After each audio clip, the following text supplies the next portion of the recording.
Hi hello అండి, నేను మీ స్పందన. బీన్స్ బంగాళదుంప కర్రీ ఎలా ప్రిపేర్ చేసుకోవాలో చూపిస్తాను అండి. వీడియోని స్కిప్ చేయకుండా ఫుల్ వీడియో చూడండి.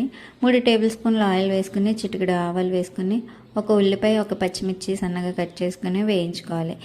దీనిలోనే మీడియం సైజులో బంగాళదుంప ఒకటి తీసుకుని చిన్న ముక్కలుగా కట్ చేసుకుని వీటిని కూడా 2 నిమిషాలు మగ్గించుకోవాలండి.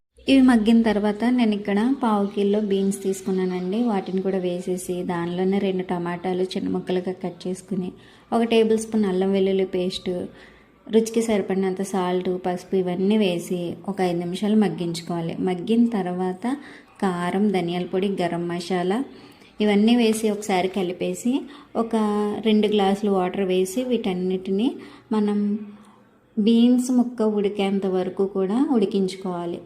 చూడండి, ఇక్కడ మనకి బీన్స్ అనేది చక్కగా ఉడికిపోయినాయి, విడిపోతుంది. ఇలా ఉడికిపోయిందంటే మనకి కర్రీ అనేది రెడీ అయిపోయిందంటే కొత్తిమీరతో సర్వ్ చేసుకుంటే మనకి ఎంతో టేస్టీగా ఉండే బీన్స్ బంగాళదుంప కర్రీ రెడీ అయిపోయింది. వీడియో నచ్చితే కనుక లైక్ చేసి సబ్స్క్రైబ్ చేయండి. Thank you.